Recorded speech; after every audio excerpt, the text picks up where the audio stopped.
अस्सलाम वालेकुम everyone. I hope आप सब लोग खैर खैरियत से होंगे। आज हमारा फाइनेंस का सेकंड लेक्चर, हम लोग मैनेजेरियल फाइनेंस को डिस्कस कर रहे हैं और इसमें आज जो हमने टॉपिक डिस्कस करना है that is financial market environment. तो फाइनेंशियल मार्केट्स क्या होती हैं, कमर्शियल मार्केट्स क्या होती हैं और इसके अलावा और कौन कौन से इनके प्लेयर्स होते हैं ये हम आज चेक जी स्टार्ट करते हैं। बाकी सब लोग भी आहिस्ता आहिस्ता ज्वाइन कर लेंगे। अभी फाइनेंशियल इंस्टीट्यूशन क्या होता है बच्चों? A financial institution is a company और organization that helps people and business manage. एक ऐसा इदारा होता है जो लोगों की, इंडिविजुअल्स की और बिजनेसेस की हेल्प करता है पैसे को मैनेज करने में। तो वो एक बैंक भी हो सकता है। ठीक है, बैंक जो है वो आपको इन्वेस्टमेंट अपॉर्चुनिटीज भी देता है, आपके पैसे डिपॉजिट भी करता है, जब आपको चाहिए हो तो आपको इजीली मिल भी जाते हैं। ठीक है, एटीएम के जरिए या किसी और तरीके से, चेक के जरिए या उसके अलावा इंटरनेट बैंकिंग के जरिए, ऐप के जरिए, मोबाइल बैंकिंग के जरिए। It collects money from the people who want to save. ये उन लोगों से पैसे कलेक्ट करता है जो सेव करते हैं। इट लेंड्स और invest that money to the people और बिजनेस हु नीड इट, और फिर उन लोगों को देता है जिन लोगों को इसकी जरूरत होती है। अगर आप इसको, वैसे तो फाइनेंशियल इंस्टीट्यूशंस बेशुमार है, लेकिन अगर आप सिर्फ बैंक को यहाँ पे कंसीडर करें तो ये जो डेफिनेशन है ये बिल्कुल फिट बैठती है बैंक के ऊपर। इसके बाद है जी कमर्शियल बैंक्स क्या होते हैं। कमर्शियल बैंक है जी, a commercial bank is a type of financial institution that keeps your money save when you deposit it. यानी आपसे आपका पैसा लेके उसको जो है एक तो सेफ कस्टडी में रखता है, page interest on your saving, आपकी जो सेविंग है उस पर आपको इंटरेस्ट मिलता है, lends money to the people और बिजनेसेस हु नीड लोन। अब ऊपर फाइनेंशियल इंस्टीट्यूशन की बात हो रही थी, अब यहाँ पे जो है वो क्लियरली जो है वो कमर्शियल बैंक की बात हो रही है। ठीक है, कि ऐसा बैंक है जो कि आपका पैसा जो है वो अपने पास डिपॉजिट करता है, उसके बाद आपको इंटरेस्ट के ऊपर सेविंग, सेविंग के ऊपर इंटरेस्ट या प्रॉफिट पे करता है, और उसके बाद जिन लोगों को जरूरत होती है उनको वो लैंड भी कर देता है। तो ये कमर्शियल बैंक है। इसके बाद कुछ इन्वेस्टमेंट बैंक्स होते हैं। अब फाइनेंशियल इंस्टीट्यूशन जो है वो इन्वेस्टमेंट बैंक भी है, कमर्शियल बैंक भी है। अब इन्वेस्टमेंट बैंक क्या करते हैं? An investment bank is a financial institution that helps companies making big financial, यानी कि ऑर्गेनाइजेशन ने जो बड़े फाइनेंशियल डिसीजंस लेने होते हैं ना, होता है ये कि ऑर्गेनाइजेशन के पास जो है ना वो एक पूल ऑफ फंड बहुत बड़ा होता है। तो बात बात ऐसा होता है कि वो पैसा उनके पास स्पेयर पड़ा होता है, तो उनको, उन्हें ये मसला दरपेश होता है कि असल में ये पैसे जो है वो कहाँ पे इन्वेस्ट होने चाहिए ताकि ये पैसा आइडल ना पड़ा रहे, बल्कि कहीं ना कहीं से जो है वो इन्वेस्ट करें और वहां से इसका कुछ ना कुछ रिटर्न मिले। तो ऐसी सूरत में क्या किया जाता है? They help companies raise money by selling stocks and, एक तो ये कंपनी को हेल्प करते हैं कि आपने फाइनेंस कैसे रेज करना है, पैसा कैसे इकट्ठा करना है। They advise companies on the things like mergers हैं, एक्विजिशन है या रीस्ट्रक्चरिंग अगर आपने कंपनी की करनी है उसमें भी हेल्प करते हैं। दे में ऑल्सो ट्रेड स्टॉक्स, बॉन्ड्स और अदर फाइनेंशियल प्रोडक्ट। और इसी तरह से ये क्या करते हैं कि आपने स्टॉक जो है वो इशू करना है, बॉन्ड्स इशू करने हैं, या फिर कोई और फाइनेंशियल प्रोडक्ट जो है वो आपने मार्केट में इशू करनी है, उसके इशुएंस में भी ये जो है वो आपको हेल्प कर रहे होते हैं। तो ये ओवरऑल इन्वेस्टमेंट बैंक का काम होता है। वैसे अब जो कमर्शियल बैंक है वो इन्वेस्टमेंट बैंक का काम भी जो है वो सारा कर रहे होते हैं, बिकॉज कमर्शियल बैंक का जो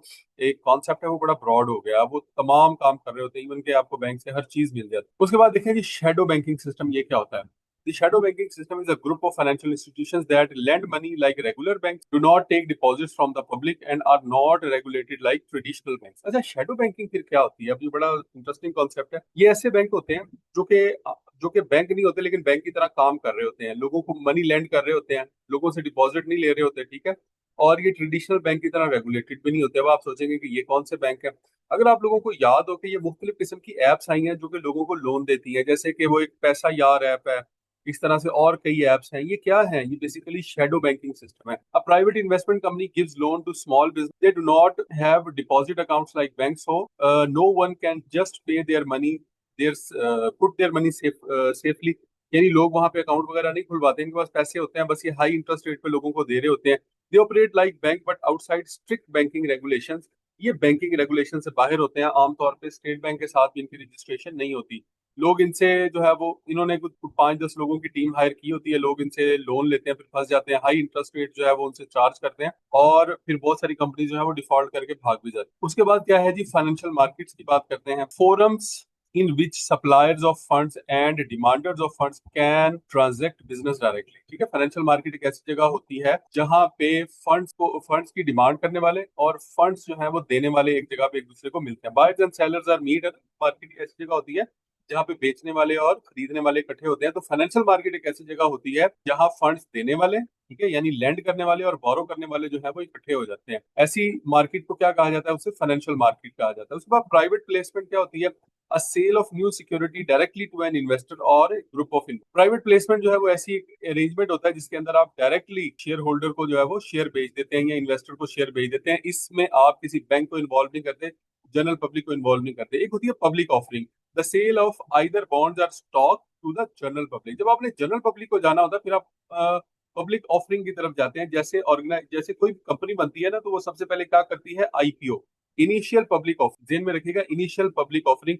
जब पहली दफा शेयर इशू किए जाते हैं तो वो आईपीओ होते हैं और वो किसी बैंक के थ्रू इशू किए जाते हैं। और मोस्टली जब ये बैंक शेयर इशू कर रहे होते हैं तो वो क्या कर रहे होते हैं, वो एज ए अंडर राइटर काम कर रहे हैं, ठीक है। इसको अंडर राइटर भी कहते हैं। तो बैंक उसको एक तो उसके बिहाफ पे उसके शेयर बेच रहा होता है लोगों को, बिकॉज बैंक का जो नेटवर्क है वो बहुत बड़ा होता है।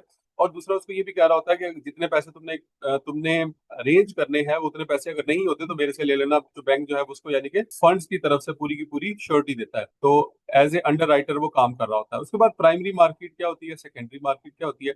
The primary market is a market where companies or governments sell new securities like stocks and bonds for the first time। यानी आपने पहली बार जब कोई चीज बेचनी है तो वो क्या है, वो प्राइमरी मार्केट है। मिसाल के तौर पे अगर आपने गाड़ी लेनी है, उसकी प्राइमरी मार्केट क्या है, शोरूम है। और उसके बाद आपने उसकी सेकेंडरी मार्केट क्या है, सेकेंडरी मार्केट जो है वो तो कहीं पर भी जाके आप बेच दें, ठीक है। तो प्राइमरी मार्केट क्या होती है, जहां से वो पहली बार खरीदी जा सकती है। तो शेयर्स की प्राइमरी मार्केट क्या होती है, आमतौर पे ये क्या होते हैं, ये बैंक्स होते हैं, ठीक है, वहां से आपको मिलते हैं। लेकिन इसकी जो सेकेंडरी मार्केट होती है वो कौन सी होती है, वो होती है स्टॉक एक्सचेंज। वहां पे जाके आप इसको सेल आउट कर सकते हैं। इशूअर यानी कंपनी और the government sell directly to the investors, ठीक है। डायरेक्टली जो है वो प्राइमरी मार्केट के अंदर इन्वेस्टर को सेल किए जाते हैं। Money from the sale goes directly to the issuer. जो इशू कर रहा है वो डायरेक्टली पैसे उसके पास चले जाते हैं। इसके अलावा और इसमें क्या क्या की पॉइंट्स हैं, आमतौर पे ये बैंक के जरिए इशू किए जाते हैं। अगर शेयर्स की बात करें, स्पेशली बॉन्ड्स की बात करें, तो जो बॉन्ड होल्डर कंपनी है वो खुद भी इशू कर सकती है। की पॉइंट्स क्या है, first sale only securities are sold for the first time. एक तो इसमें मेन पॉइंट ये है कि पहली बार जो सेल होती है वो प्राइमरी मार्केट होती है। जब दूसरी बार सेल होने जाती है तो वो क्या होती है, वो सेकेंडरी मार्केट बन जाती है। उसके बाद है जी इश्यूअर इन्वॉल्व्ड, द कंपनी और the government receives the money, ठीक है।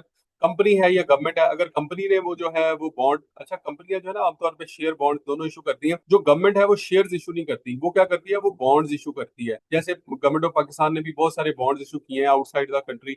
और जब इनको डॉलर्स की जरूरत होती है तो किसी दूसरे कंट्री में, चाइना में या यूके में या यूएसए में, वहां पे बॉन्ड्स इशू कर देते हैं। इससे इनको डॉलर जो है वो मिल जाते हैं। इमरान खान के दौर में भी इन्होंने इशू किए थे। एग्जाम्पल क्या है जी, इनिशियल पब्लिक ऑफरिंग, जैसे वो मिसाल मैंने आपको बताई, first time a company sell shares to the public.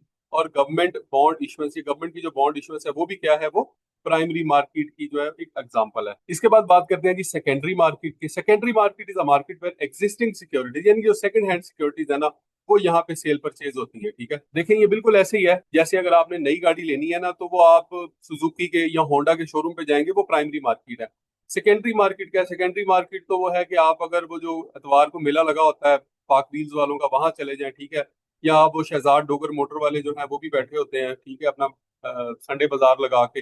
वो क्या है, वो सारी सेकेंडरी मार्केट की मिसालें हैं, ठीक है। जहां से पहली दफा चीज मिलती है वो क्या है, वो प्राइमरी मार्केट है। जहां से सेकंड हैंड चीजों की लेन देन होता है वो क्या है, वो सेकेंडरी मार्केट है। तो मेरा ख्याल है कि आपके लिए जो है वो जरा कॉन्सेप्ट इजी हो गया होगा। उसके बाद है जी are bought and sold among investors for the second time, ठीक है। एग्जिस्टिंग सिक्योरिटीज को जहां सेल आउट किया जाता है वो क्या है, वो सेकेंडरी मार्केट है।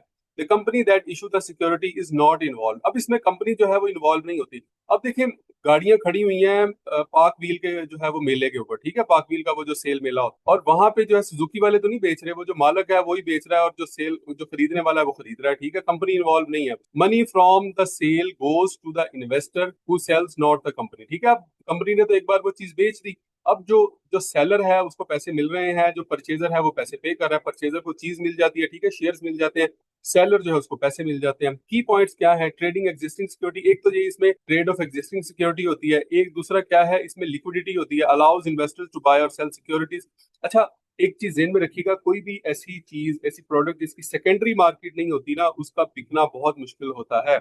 अगर आपको ये पता लग जाए कि ये, मैं आपको फिर गाड़ी की मिसाल दूंगा कि ये गाड़ी जो है ना, ये एक दफा किसी ने ले ली तो दोबारा बिकनी कोई नहीं, तो कोई भी नहीं खरीदेगा, ठीक है। अगर मैं आपको कहूँ कि आप जो है ना वो सियाज गाड़ी ले लें सुजुकी की, बहुत अच्छी गाड़ी है, आप नहीं खरीदेंगे, आप कहेंगे सर वो दोबारा बिकनी नहीं है, एक दफा जो मैंने परचेज कर ली तो कर ली। तो लेकिन अगर मैं आपको कहूँ कि आप सुजुकी की कल्टस ले लें, आप कहेंगे ठीक। उसकी वजह यह है कि उसकी सेकेंडरी मार्केट बहुत अच्छी है। इसी तरह से अगर शेयर की बात करें तो ये शेयर की सेकेंडरी मार्केट, ये जितनी स्ट्रांग होगी, शेयर की सेल परचेज उतनी ज्यादा होगी, शेयर उतना ज्यादा लिक्विड होगा, ठीक है। एग्जाम्पल क्या है जी, स्टॉक एक्सचेंज, लाइक जैसा कि पाकिस्तान स्टॉक एक्सचेंज है, पीएस, ठीक है। तो इसी वजह से स्टॉक एक्सचेंज बनाई जाती है, ताकि सिक्योरिटीज जो है वो लिक्विड रहे और लोग इसमें इन्वेस्ट करते रहे, अदरवाइज लोग इसमें इन्वेस्ट नहीं करेंगे। मनी मार्केट क्या होती है? ऊपर हमने क्या पढ़ा? प्राइमरी और सेकेंडरी मार्केट पढ़ा। अब हमने मनी मार्केट और कैपिटल मार्केट पढ़ना है। अब ये मनी मार्केट और कैपिटल मार्केट क्या होती है ये भी जरा देखते हैं। Money market is a place where the short term funds, यानी एक साल से कम टाइम के लिए अगर किसी को कर्जा चाहिए होता है ना, तो वो कहाँ जाएगा? वो मनी मार्केट पे जाएगा। अगर एक साल से ज्यादा के लिए चाहिए, 5 साल के लिए चाहिए, 10 साल के लिए चाहिए, 20 साल के लिए चाहिए, तो वो कहाँ जाएगा? वो कैपिटल मार्केट में जाएगा। और लेस देन 1 ईयर के लिए अगर चाहिए तो कहाँ जाएगा? वो मनी मार्केट में जाएगा। ये बात ध्यान में रखिएगा। Money market is a place where short term funds for less than 1 year are borrowed and lent. Examples of money market instruments are, अच्छा इसके इंस्ट्रूमेंट्स कौन कौन से होते हैं? T bills. कौन इशू करता है? State bank. ये टी बिल्स जो है वो इसी तरह होते हैं जैसे जैसे आप लोगों ने, आप ये समझ लें कि फॉर एग्जांपल इसको ट्रेजरी बिल्स कहा जाता है। ये बिल्कुल ऐसे ही होते हैं जैसे आपके बॉन्ड्स होते हैं, ठीक है? बॉन्ड वगैरह आपने खरीदे हैं ना, प्राइस बॉन्ड जिसे कहा जाता है। तो ये बेसिकली स्टेट बैंक क्यों इशू करता है? ये स्टेट बैंक इशू करता है, वो जो इन्वेस्टर्स हैं वो खरीद लेते हैं और उससे मनी सप्लाई जो है वो कंट्रोल हो जाती है, ठीक है? इसी तरह कमर्शियल पेपर है, सर्टिफिकेट ऑफ डिपॉजिट है, ये कमर्शियल पेपर वगैरह और टी बिल्स जो है ये तो बैंक इशू करते हैं, ठीक है? ये जो सर्टिफिकेट ऑफ डिपॉजिट है ये आपने देखा होगा कि ये आमतौर पे जनरल पब्लिक भी लेती है। आपने कौमी बचत बैंक के सर्टिफिकेट देखे होंगे, डाकखाने के बचत सर्टिफिकेट देखे होंगे, बाकी और बैंकों के अंदर भी जो है वो टर्म डिपॉजिट रिसीट्स होती हैं, टर्म डिपॉजिट टीडीसी या टीडीआर। तो ये क्या होते हैं? लोग 6 महीने के लिए, 1 साल के लिए अपने पैसे जो है वो फिक्स करा देते हैं और उसके ऊपर उनको अच्छा रिटर्न मिलता है। ये क्या है? ये सारे मनी मार्केट के इंस्ट्रूमेंट्स हैं। अब बात करते हैं कैपिटल मार्केट। कैपिटल मार्केट क्या होती है? जहां लॉन्ग टर्म के लिए जो है वो आप फाइनेंस अरेंज करते हैं, लॉन्ग टर्म के लिए, यानी 1 साल से ज्यादा, 2 साल, 5 साल, 10। Capital market is a place where long term funds more than 1 year are raise and invested, ठीक है जी? रेज और इन्वेस्ट करते हैं यहाँ से आप लोग। एग्जाम्पल क्या है कैपिटल मार्केट इंस्ट्रूमेंट्स? कौन से हैं? शेयर। क्या शेयर 1 साल के लिए होते हैं? नहीं, शेयर जो है वो लंबे अरसे के लिए होते हैं। बॉन्ड्स लंबे अरसे के लिए होते हैं। डिबेंचर जो है वो लंबे अरसे के लिए होते हैं, ठीक है? अच्छा भाई, उसके बाद आ जाते हैं कि ये बॉन्ड्स क्या है, शेयर्स क्या है, डिबेंचर्स क्या है। अच्छा, ये चीजें हम सारी पहले पढ़ चुके हैं और अब जो है वो बहुत सारी चीजें ऐसी हैं जिनकी आपकी सिर्फ रिवीजन हो रही है। तो अब देखिए कि आपने जिन बच्चों ने अकाउंटिंग को बहुत अच्छे तरीके से कर लिया, मुझे बहुत सारे बच्चों के मैसेजेस आए हैं, बहुत सारे बच्चों के जो है वॉइस नोट्स आए हैं कि उन्होंने 1 या 2 दिन के अंदर अंदर बैठ के सारी की सारी जो अकाउंटिंग है उसको उन्होंने कंप्लीट कर लिया। तो ये बहुत अच्छी बात है। आप लोग भी जो है वो ये कर सकते हैं। एक हार्डली आप एक दिन पूरा एक लगा लें तो आपकी अकाउंटिंग कंप्लीट हो जाएगी। हमने इस तरह से इसको जो है वो रखा लेक्चर्स को, ठीक है? और खाम खा के जो है वो लेक्चर हमने लंबे चौड़े नहीं किए हुए कि हम लोग जो है वो सिर्फ टाइम टेकिंग करने के लिए या लेक्चर को लंबा करने के लिए जो है वो आपका टाइम जाया करें। अच्छा जी, इसके बाद बॉन्ड्स क्या है? दोबारा आप मुद्दे की बात पे आते हैं। बॉन्ड्स क्या है? और लोन सर्टिफिकेट्स। मैंने कहा था कि ये लोन इंस्ट्रूमेंट है। जिस कंपनी को लोन चाहिए, जिस कंट्री को लोन चाहिए, वो क्या करता है? बॉन्ड इशू कर देता है। लोग बॉन्ड खरीद लेते हैं, पैसा किसके पास आ जाता है? उस कंपनी के पास या उस कंट्री के पास, और वो उसको यूज कर लेती है। और फिर क्या है, जो बॉन्ड होल्डर्स हैं उनको इंटरेस्ट पे किया जाता है सालाना, या फिर जो है वो आप 6 महीने के बाद, या जो भी डिसाइडेड है। तो bonds are the loan certificate issued by the company और government to borrow money from the public, ठीक है? पब्लिक से बोरो करने के लिए पैसे। और एक बात जहन में रखिएगा कि जो बॉन्ड है वो क्या है? वो लोन इंस्ट्रूमेंट है। जब आपने लोन लेना होता है तो फिर आप क्या करते हैं? बॉन्ड इशू करते हैं। जब आप शेयर्स इशू कर रहे होते हैं, इसका मतलब ये है कि आप जो है वो आप इसके ऑनर्स की तादाद इंक्रीज कर रहे हैं, ठीक है? जो शेयर होल्डर होता है वो कंपनी का ऑनर होता है। जो बॉन्ड होल्डर होता है वो कंपनी का क्रेडिटर होता है, उसने कंपनी को उधार दिया होता है। When you buy a bond, जब आप एक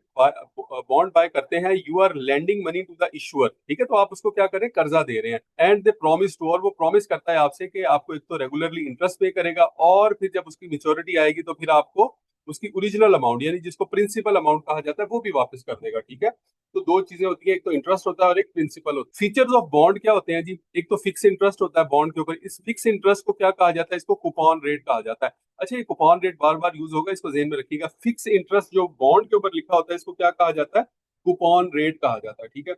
उसके बाद फिक्स मेच्योरिटी पीरियड होता है। मिसाल के तौर पे लिखा होता है कि जी 5 साल के लिए है, या लिखा होता है कि जी 10 साल के लिए है, या लिखा होता है कि 15 साल के लिए है। तो इस तरह से होता है ये। और उसके अलावा क्या इशूड बाय द गवर्नमेंट, और गवर्नमेंट भी इशू करती है, कंपनीज भी इशू करती है, ठीक है? गवर्नमेंट ऑफ पाकिस्तान ने भी इशू किए हुए। उसके बाद बात करते हैं कॉमन स्टॉक या ऑर्डिनरी। अच्छा, कॉमन शेयर्स भी कहते हैं इनको, ऑर्डिनरी शेयर्स भी कहते हैं, ठीक है? Stock means shares. तो कॉमन स्टॉक क्या है? Represents the ownership of the company and gives share holders the right to vote. ये जो असल चीज है, ये कॉमन स्टॉक होल्डर्स का जो है वो असल जो प्लस पॉइंट है वो ये है कि इनके पास वोटिंग का राइट होता है, ठीक है?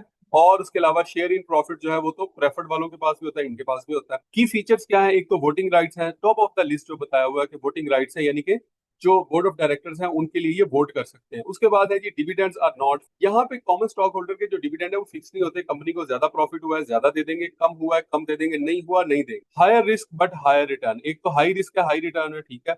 उसके बाद है जी dividend is paid after preferred share holder, सबसे पहले प्रेफर्ड शेयर होल्डर को प्रेफरेंस दी जाती है क्योंकि नाम ही उनका प्रेफर्ड है, और उसके बाद जो है वो कॉमन शेयर होल्डर्स को डिविडेंड दिया जाता है अगर बच जाए। उसके बाद देखें जी हमारे पास है नेक्स्ट प्रेफर्ड स्टॉक या preferred stock give share holders a fixed dividend and priority over common share holders in receiving dividend and asset, ठीक है जी। प्रेफर्ड स्टॉक जो है उसमें क्या किया जाता है, उसमें शेयर होल्डर्स को प्रायोरिटी दी जाती है वाइल गिविंग डिविडेंड, यानी कि जैसे ही प्रॉफिट आता है तो सबसे पहले किसको दिया जाता है, सबसे पहले तो लोन वगैरह जो है वो अदा किए जाते हैं, बॉन्ड्स वालों को इंटरेस्ट दिया जाता है। लेकिन जब शेयर होल्डर की तरफ आते हैं तो पहले आप किसको देंगे, प्रेफर्ड शेयर होल्डर को, कॉमन शेयर होल्डर को बाद में देंगे, ठीक है। तो ये रीजन है। तो यूजुअली नो वोटिंग राइट, एक तो जी प्रेफर्ड स्टॉक के साथ वोटिंग राइट नहीं होते, फिक्स डिविडेंड होता है, इसका मिसाल के तौर पर लिखा होता है जी 10% डिविडेंड या 5% डिविडेंड है या जो भी रेशियो एग्रीड है। उसके बाद है जी lower risk than common stock, यहाँ पे रिस्क जो है वो कम होता है, जारी बात है आपको प्रॉफिट मिलना ही मिलना, पैसे वापस मिलने ही मिलने। Paid before common share holder, जो भी पैसे हैं वो कॉमन शेयर होल्डर से पहले इनको पे किए जाते हैं। उसके बाद आ जाती है जी ब्रोकर मार्केट। ब्रोकर मार्केट क्या है, अब broker market is a financial market where buyers and sellers trade securities through broker और agents who act like intermediaries.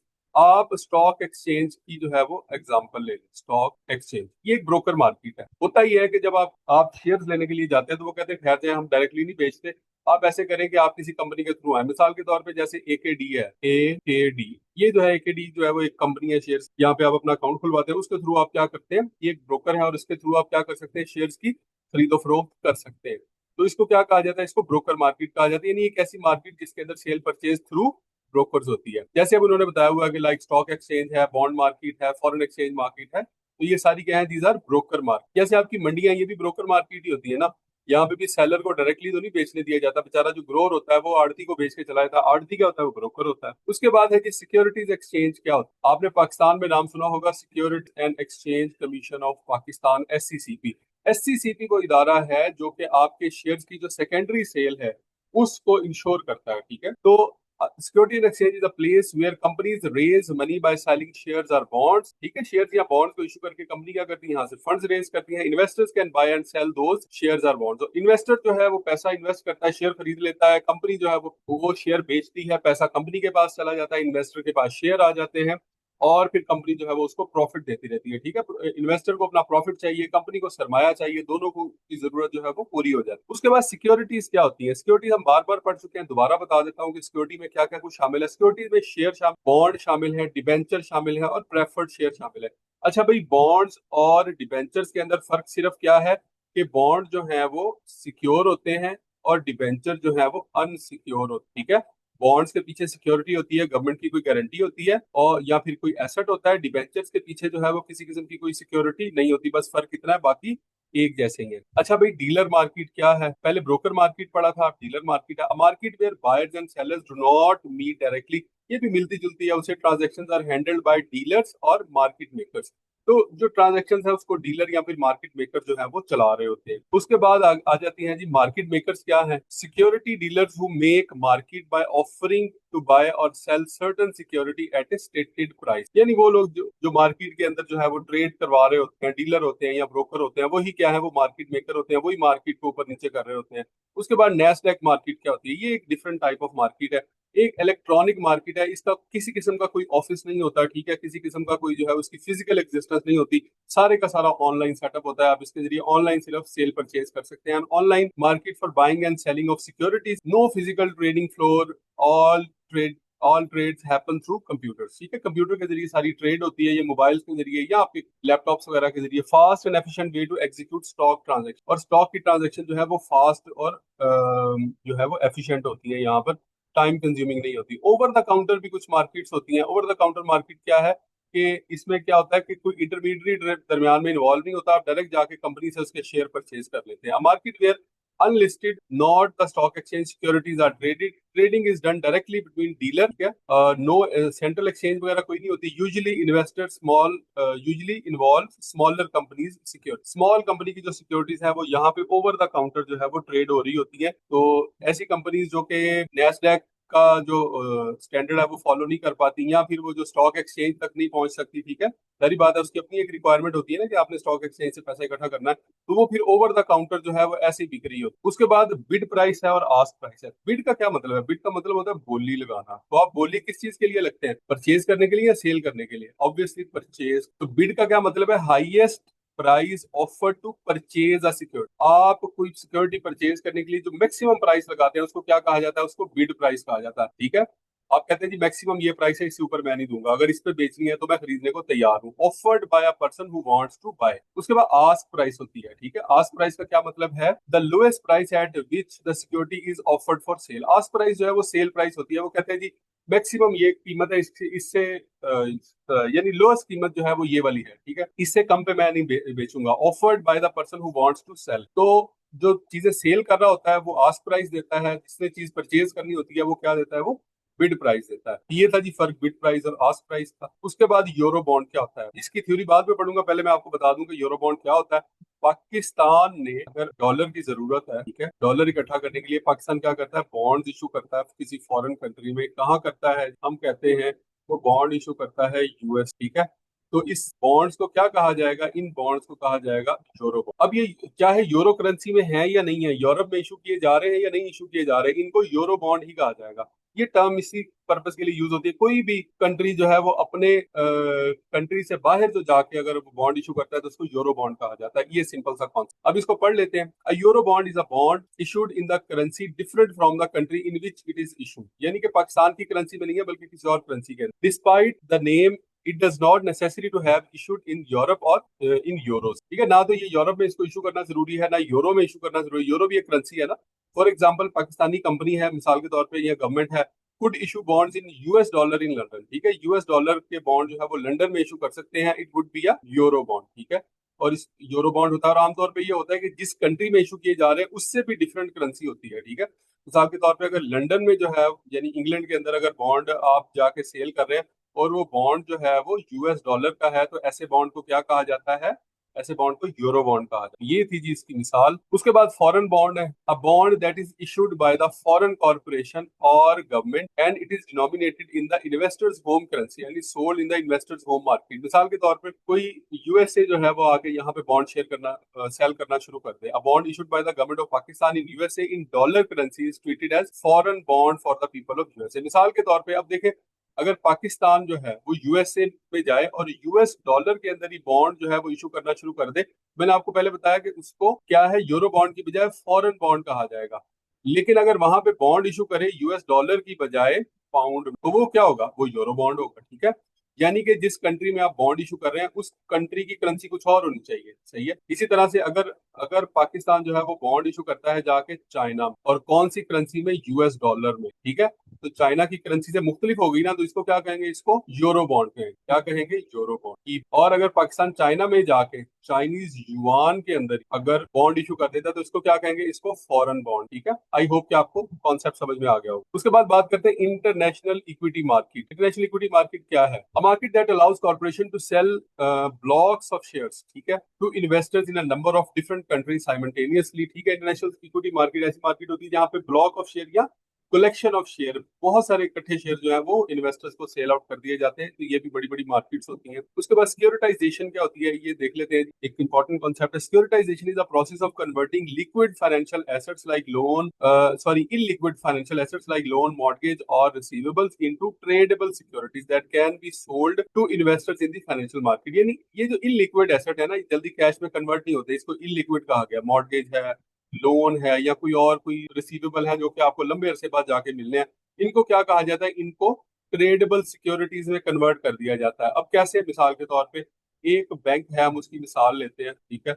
हम बैंक की मिसाल ले लेते हैं कि वो है सुनहरी बैंक। अब जो सुनहरी एक छोटा सा बैंक है, इसने जो होम लोन किया हुआ है ना, जिसको मॉर्गेज कहते हैं हम लोग, वो इसने किया हुआ है 500 मिलियन। 500 मिलियन जो है वो लोगों ने आहिस्ता आहिस्ता करके इसको वापस कर रहे हैं, ठीक है। सारी बात, इसने होम लोन दे दिया, अब हर महीने लोग इसकी किस्तें जमा करवाते हैं। अब ये चाहे तो इसके अगेंस्ट 500 मिलियन की जो है वो मॉर्गेज सिक्योरिटीज, ठीक है, वो भी काइंड ऑफ बॉन्ड ही होगा, मॉर्गेज बॉन्ड होगा या मॉर्गेज सिक्योरिटी आप उसको कह ले, वो इशू कर सकता है लोगों को, ठीक है।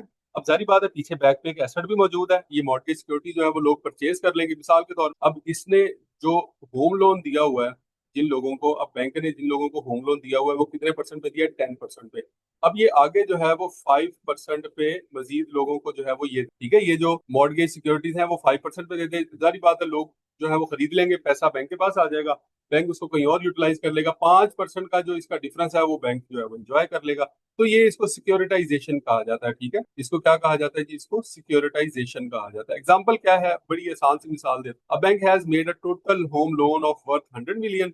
It creates a separate company and transfer loan to it. को एक सेपरेट कंपनी बनाई जाती है आरजी तौर पे, और लोन उसको जो है वो ट्रांसफर कर दी जाती है। The company issues mortgage back securities to investors.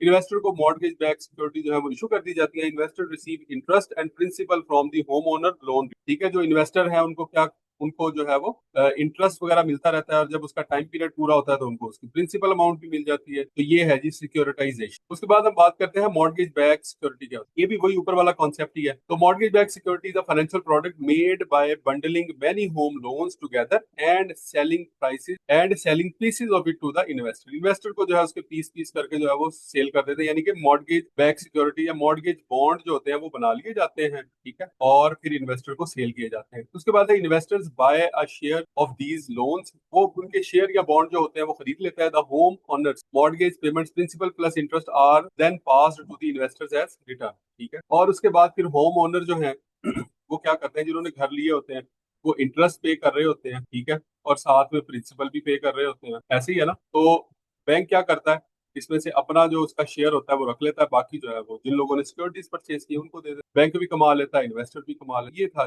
Concept securitisation का और मॉर्गेज बैक सिक्योरिटी का।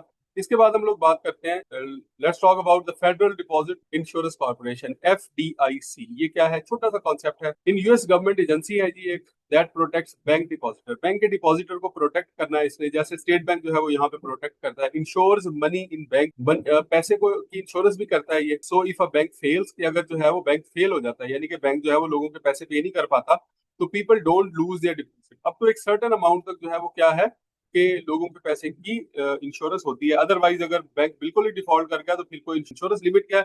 करंटली अप टू $250,000 पर डिपॉजिटर पर बैंक है ये। ठीक है, तो अगर इससे पैसे ज्यादा पड़े हैं, कोई बैंक डिफॉल्ट कर गया, भाग गया, नहीं दे सकता, तो किसी किस्म की कोई इंश्योरेंस नहीं है। ये यूएसए की बात हो रही है, कंपनी भी यूएस। एक्स्ट्रा रोल क्या है? Supervises banks to make sure that they are safe and stable. और बैंकिंग को भी जो है वो इसने क्या करना होता है, अमेरिका के अंदर सुपरवाइज करना होता है, ताकि ये देखा देखा जाए कि बैंक स्टेबल है और सेफ है। क्योंकि बैंक जब जो है वो डिफॉल्ट करता है तो फिर सारी इकोनॉमी बैठ जाती है। इसके बाद है जी ग्रैम लीच डिले एक्ट 1999। ये क्या था? ये GLB एक्ट 1999, जिसको कहा जाता है US law that allows bank, investment firms and insurance companies to merge and work together. यानी कि अगर किसी ने मर्जर करना, हमने मर्जर पढ़ा था ना, अगर कोई कंपनी मर्जर करना चाह रही है तो ये क्या करता है? उसको फैसिलिटेट करता है और उसको रेगुलेट करता है। उसके बाद है सिक्योरिटीज एक्ट ऑफ 1933। ये क्या है? The act that regulates the sale of security. USA के अंदर जो सेल ऑफ सिक्योरिटीज है उसको कौन सा लॉ डील करता है?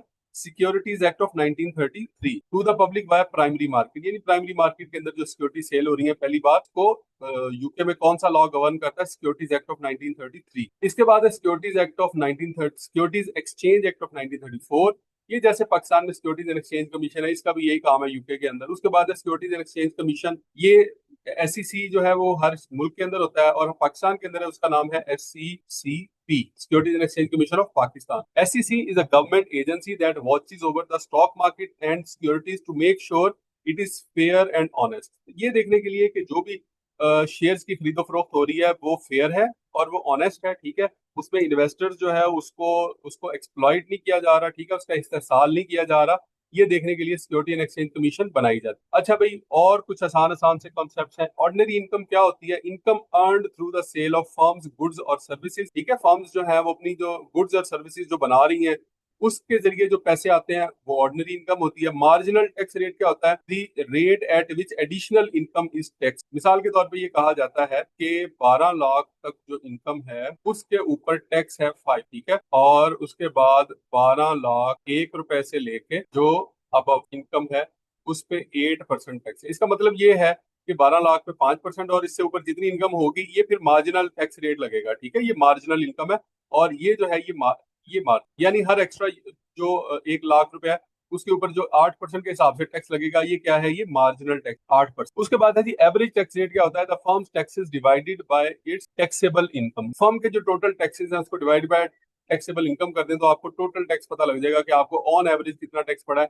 जैसे कुछ टैक्स जो है 5% पे लगा, कुछ इस पे लगा, इसको आप एवरेज करके, ठीक है, टोटल इनकम पे डिवाइड कर दे तो आपको पता लग जाएगा कि एवरेज आपको कितना टैक्स लग रहा है। उसके बाद देखें जी डबल टैक्सेशन क्या होती है। देखो बच्चों, कंपनी जो होती है ना उसमें डबल टैक्सेशन होती है। कैसे, एक तो कंपनी जब प्रॉफिट अर्न करती है उस पर टैक्स लगता है, जब इन्वेस्टर को या शेयर होल्डर को मुनाफा दिया जाता है उस पर टैक्स लगता है। इस तरह से इसलिए कहा जाता है कि company is subject to the double tax. तो double taxation happens when the company profits are taxed twice. दो दफा टैक्स लगता है। कैसे, first tax the company pays tax on profit, इसको कॉर्पोरेट टैक्स कहा जाता है। अच्छा, ये कॉर्पोरेट टैक्स बहुत ज्यादा होता है, इवन के कई कंट्रीज में 30 to 40% तक भी होता है, बहुत ठीक ठाक रेशो होती है। सेकंड टैक्स टैक्स कब लगता है, when the company distributes profit as dividend to the share holders, the shareholder pay personal income tax on that money. जारी बात है, वो जो पर्सनल इनकम टैक्स है उसके अंदर भी जो है वो उसके ऊपर टैक्स लगाया जाता है, ठीक है, कंपनी के ऊपर भी टैक्स लगता है। तो कंपनी की जो इनकम है फिर वो, इसका मतलब है दो दफा टैक्स लग जाता है। That's why this is called, इसको क्या कहा जाता है, डबल टैक्सेशन कहा जाता है। इसके बाद आ जाता है जी हमारे पास कैपिटल गेन। कैपिटल गेन आप पहले भी पढ़ चुके हैं, दोबारा भी बता देता हूँ। The amount by which the sale price of an asset exceed the assets purchase price, ठीक है, एसेट जो है उसकी सेल प्राइस जो है उसकी परचेज प्राइस से जितनी ज्यादा होती है उसको कैपिटल गेन कहा जाता है। अब आप कहेंगे कि सर ये तो, इसको तो नेट प्रॉफिट भी कह देना चाहिए। नेट प्रॉफिट, तो नेट प्रॉफिट क्यों नहीं कह रहे भाई? उसकी वजह ये है कि नेट प्रॉफिट आपका वो प्रॉफिट होता है, ठीक है, आपका प्रॉफिट वो जो कि आपकी रेगुलर जो प्रोडक्ट्स एंड सर्विसेज है उससे आ रहा होता है। कैपिटल गेन जो है वो उस प्रॉफिट को कहते हैं। मिसाल के तौर पे आपका कोई प्लांट था, ठीक है, वो आपने खरीदा था 60,000 अच्छे वक्त को, अब वो जो है वो 1 लाख रुपए का बिक गया, सही है, 1 लाख का बिक गया, तो आपको इससे जो है वो प्रॉफिट कितना हुआ, 40 के, ठीक है, 40,000 का प्रॉफिट हुआ। ये 40,000 क्या है, ये आपका नेट प्रॉफिट है, ये आपका क्या है, ये कैपिटल गेन है। उसकी वजह ये है कि आपका काम प्लांट सेल करना नहीं है, वो तो आपका प्लांट जो है वो एक्स्ट्रा पड़ा हुआ था, खराब हो रहा था, पड़ा पड़ा, आपने कहा सेल कर दे, अच्छी बात है। अदरवाइज जो आपकी रेगुलर इनकम होती है वो कहाँ से आ रही होती है, जो आपका असल बिजनेस होता है, जो आप सर्विसेज सेल कर रहे हैं, जो आप गुड सेल कर रहे हैं। जैसे हमने शुरू में एक बिजनेस अज्यूम किया था कि लेदर का जो है वो लेदर बैग्स जो है वो आप बेच रहे हैं, उससे जो प्रॉफिट आएगा वो आपकी जो है वो रेगुलर इनकम है। उसको, उसके लिए एक और टर्म भी यूज होती है जो अभी हमने पढ़ी थी, ऑर्डिनरी इनकम, ये वाला, उसको क्या कहा जाएगा, ऑर्डिनरी इनकम, ठीक है। और अगर कोई फर्म एसेट बेच देती है उससे कोई प्रॉफिट होता है तो उसको क्या कहा जाता है, उसको कैपिटल गेन कहा जाता है। चलिए जी, this is all about today's lecture. अच्छा, आपको at the end of the lecture जो है वो एक चीज आपको बतानी है कि चूंकि ये जो फाइनेंस का सिलेबस है ये थोड़ा सा ज्यादा है, तो बात ऐसा भी होगा कि हम उसके कोई एक दो चैप्टर जो है वो मैं क्या किया करूंगा, उसको रिकॉर्ड करके अपलोड कर दिया करूंगा। क्योंकि अगर हम उसको डेली जो है वो क्लास में रखेंगे तो शायद हम थोड़ा सा लेट हो जाए, बट आई डोंट वांट कि हम लोग जो है वो थोड़ा सा लेट हो। लेकिन हमारी जो क्लास है वो रेगुलरली होती रहेगी। लेकिन उसमें से हम ये क्या करेंगे, जैसे आज हमने चैप्टर नंबर 2 पढ़ा है, तो हो सकता है कल अगर मुझे टाइम मिला तो चैप्टर 3 जो है वो मैं क्लास से पहले ही जो है उसको अपलोड कर दूं, उसकी वीडियो बना के, अगर मुझे टाइम मिलता है तो। यानी कि इस तरह की पॉसिबिलिटी भी हो सकती है, तो आप उसके लिए मेंटली प्रिपेयर रहिएगा। बट इंशाल्लाह जो वीडियो है वो इतनी कॉम्प्रिहेंसिव होगी कि अगर आप वीडियो भी देख लेंगे तो आपको उसकी लेक्चर की जो कमी है वो महसूस नहीं होगी। आई होप आज के इस लेक्चर ने आपकी नॉलेज में इजाफा किया होगा। Wish you all the best. अल्लाह हाफ़िज़।